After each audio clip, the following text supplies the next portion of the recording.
കൊല്ലത്തിലെ പാരിപ്പള്ളിയിൽ ഒരു medical college ESI യുടെ ആഭിമുഖ്യത്തിലുള്ള ഒരു മെഡിക്കൽ കോളേജ് ഉദ്ഘാടനം ചെയ്ത ശേഷമാണ് വരുന്നത്. ഒരു വലിയ മുതൽ മുടക്കാണ് അവിടെ നടത്തിയിട്ടുള്ളത്, തൊഴിലാളികൾക്ക് പ്രത്യേകിച്ച്. അതുപോലെ തന്നെ കേരളത്തിന് പൊതുവെ, കാരണം ആ മെഡിക്കൽ കോളേജിന്റെ 60% സീറ്റുകളും കേരളത്തിലാണ്. അപ്പൊ അത് ഒരു വലിയ നേട്ടമാണ്. അവര് അവിടെ വെച്ച് 2 ആവശ്യങ്ങൾ പറഞ്ഞു. ഞാൻ ആ 2 ആവശ്യങ്ങളും അനുവദിച്ചു. ഒന്ന്, ഇന്ന് ഉദ്ഘാടനം ചെയ്ത കോളേജിന് വേണ്ടി.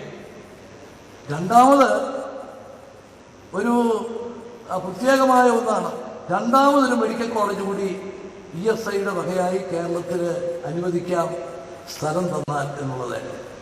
ഒന്നാമത്തത്, ഒരു ദിവസം 7 ലക്ഷം ലിറ്റർ വെള്ളം വേണം ഈ മെഡിക്കൽ കോളേജിൻ്റെ ആവശ്യത്തിന് വേണ്ടി, അതിന് വെള്ളം കൊടുക്കണം എന്നുള്ളതായിരുന്നു. അത് നേരത്തെ തന്നെ അവരുടെ നിവേദനം ലഭിച്ചിരുന്നത് കൊണ്ട് ബന്ധപ്പെട്ടതായിട്ടെല്ലാമായി ചർച്ച ചെയ്ത് അവർക്ക് വെള്ളം കൊടുക്കുന്നതിനുള്ള തീരുമാനമായിട്ടാണ് ഞാനവിടെ പോയിരുന്നത്. രണ്ടാമത്തത് സ്ഥലമാണ്. ആ സ്ഥലവും കൊടുക്കാമെന്ന് ഏറ്റു. കാരണം സ്ഥലമില്ലെങ്കിൽ ഒരിക്കലും നമുക്ക് രണ്ടാമത്തെ ആ മെഡിക്കൽ കോളേജ് കിട്ടില്ല.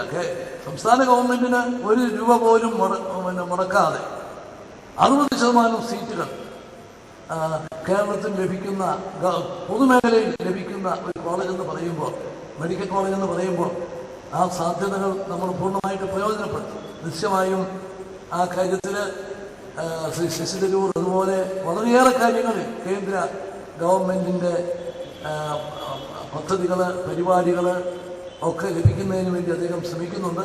വളരെ വൈകി വന്ന ഒരു തീരുമാനമാണെങ്കിലും,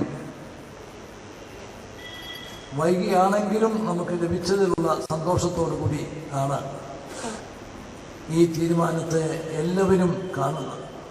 മലയാള ഭാഷയുടെ അഭിമാനമായിരുന്നു ശ്രേഷ്ഠ ഭാഷാ പദവി മലയാളത്തിൽ കിട്ടിയത്. അതിൻ്റെതായ പ്രവർത്തനങ്ങൾ നടത്തുന്നതിനുള്ള സ്ഥാപനം, അതുപോലെ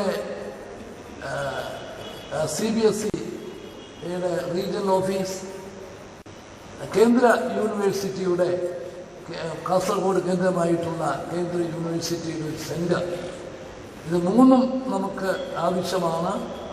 ഇത് 3നും ആവശ്യമായ സ്ഥലം ഇവിടെ തന്നെ നൽകും എന്ന് പറയാൻ ഞാൻ അവസരം വിനിയോഗിക്കുക.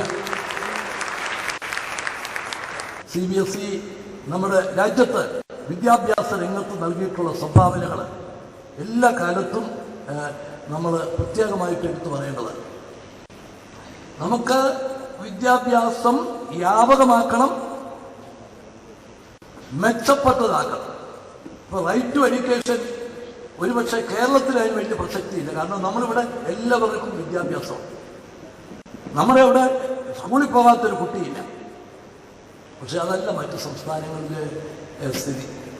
അപ്പം വിദ്യാഭ്യാസം വ്യാപകമാക്കണം, അത് ഏറ്റവും മെച്ചപ്പെട്ട നിലയിലാക്കണം. CBSE ഈ 2 ലക്ഷ്യങ്ങളും നേടുന്ന കാര്യത്തിൽ വഹിച്ചിട്ടുള്ള പങ്ക് വളരെ വലുതാണ്. CBSEക്ക് ആ രംഗത്ത് ഇനിയും വളരെയേറെ കാര്യങ്ങൾ ചെയ്യാൻ സാധിക്കും. അതിനൊക്കെ ആവശ്യമായിട്ടുള്ള നേതൃത്വം കൊടുക്കുന്നതിന്, ഈ സംസ്ഥാനത്തെ പ്രവർത്തനങ്ങൾക്ക് ഏറ്റവും ഫലപ്രദമായി ഇടപെടുന്നതിന് ഈ പുതിയ റീജിയണൽ ഓഫീസ് കൊണ്ട് സാധിക്കട്ടെ എന്ന് ആശംസിച്ചുകൊണ്ട് എൻ്റെ വാക്ക് അവസാനിപ്പിക്കുന്നു.